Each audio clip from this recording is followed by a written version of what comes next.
இந்த வீடியோவில் நம்ம எதை பற்றி பார்க்க போகிறோம் அப்படின்னு பார்த்தோம்னா டிஎன்பிஎஸ்சி குரூப் 4 சிலபஸில் கவர் ஆகக்கூடிய வினா எழுத்துகள் இந்த தலைப்பை பற்றி தான் இந்த வீடியோவில் வந்து பார்க்க போகிறோம். நம்ம ஒவ்வொரு தலைப்பாக வந்து பார்த்தோம்னா ஸ்கூல் புக்கில் எங்கெங்கெல்லாம் கவர் ஆகுதோ அதை எல்லாத்தையும் கம்பைல் பண்ணி தனித்தனி வீடியோவாக அப்லோட் பண்ணிகிட்ருக்கோம்.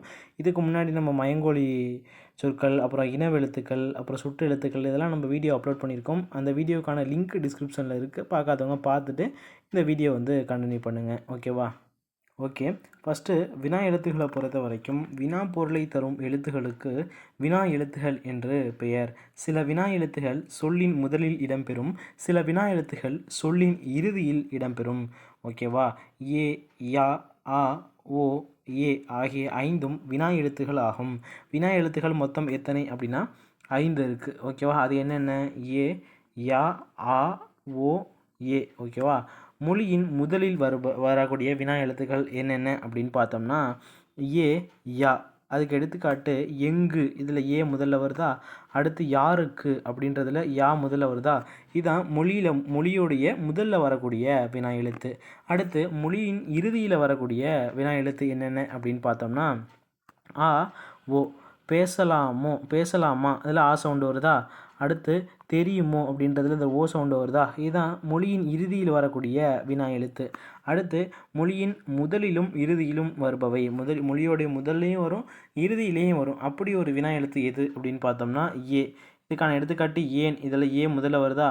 நீதானே, இதில் ஏ சவுண்டு கடைசியாக வருதா? அதான் மொழிக்கு முதல்லையும் இறுதியிலும் வரக்கூடிய வினா எழுத்து ஏ.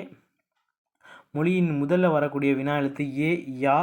மொழியின் இறுதியில் வருபவர் ஆ, ஓ. ஓகேவா? அவ்வளோதான் கான்செப்ட். அடுத்து அகவினா புறவினா அப்படின்னு கொடுத்துருக்காங்க. ஒன்றும் இல்லை, அகச்சுட்டு புறச்சுட்டு அப்படின்ற ஒரு கான்செப்ட் பார்த்துருப்போம் இல்லையா? அந்த கான்செப்ட் தான் இது. ஒன்றும் இல்லை, ஏ, யாரு, ஏன் இச்சொற்களில் உள்ள வினா எழுத்துக்களை நீக்கினால் பிற எழுத்துக்கள் பொருள் இல்லை. இவ்வாறு வினா எழுத்துக்கள் சொல்லின் அகத்தை இருந்து வினா பொருளை தருவது அகவினா எனப்படும். இதில் எது, யார், ஏன் அப்படின்னு இருக்கு இல்லையா? இதில் வினா எழுத்து எது? ஏ, யா, ஏ. இதெல்லாம் நீக்கிட்டோம்னா மற்ற வார்த்தைகள் வந்து எதுவும் பொருள் தருதா அப்படின்னா எந்த ஒரு பொருளுமே தராது. தூ, இரு, இன்னர் என்ன பொருள் தருது? ஒன்றும் பொருள் தரல. அதுதான் அகவினா அப்படின்றது. ஓகேவா?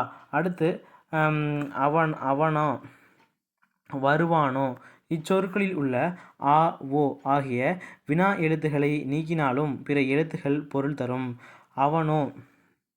அவனா இதில் ஆவை நீக்கிட்டோம்னா அவன் அப்படின்னு பொருள் தரும். ஓகேவா? அவன் அப்படின்னு பொருள் தரும். வருவானோ, ஓவை நீக்கிட்டோம்னா வருவான் அப்படின்ற ஒரு பொருள் தரும். அதாவது அந்த வினா எழுத்தை நம்ம நீக்கினாலுமே அது ஒரு பொருள் தருது. அதனால் அது புறவினா. அந்த வினா எழுத்தை நீக்கிட்டோம் அப்படின்னா அது பொருள் தரலைன்னா அது அகவினா. அவ்வளோதான் கான்செப்ட்டு. இதோட வந்து பார்த்தோன்னா வினா எழுத்து அப்படிங்கிறத நம்ம புரிஞ்சுக்கலாம். ஓகேவா? ஒன்றுமேல ஒரு 5 வகைப்படும். ஏ, யா, ஆ, ஓ, ஏ அப்படின்றது மொழிக்கு முதல்ல வரக்கூடியது ஏ, யா. மொழிக்கு இறுதியில் வரக்கூடியது ஆ, ஓ. மொழிக்கு முதல்ல இறுதியில் வரக்கூடியது ஏ அப்படின்றது வரும். ஓகேவா? ஓகே, இது போல் டிஎன்பிஎஸ்சி சிலபஸில் இருக்கக்கூடிய ஒவ்வொரு தலைப்பையும் நம்ம ஸ்கூல் புக்கில் எங்கெங்கெல்லாம் இருக்கோ அதை கம்பைல் பண்ணி நீங்கள் படிக்கணும் அப்படின்னு நினச்சிங்கன்னா மறக்காம நம்ம சேனலை சப்ஸ்கிரைப் பண்ணி வச்சுக்கோங்க. ஓகேவா?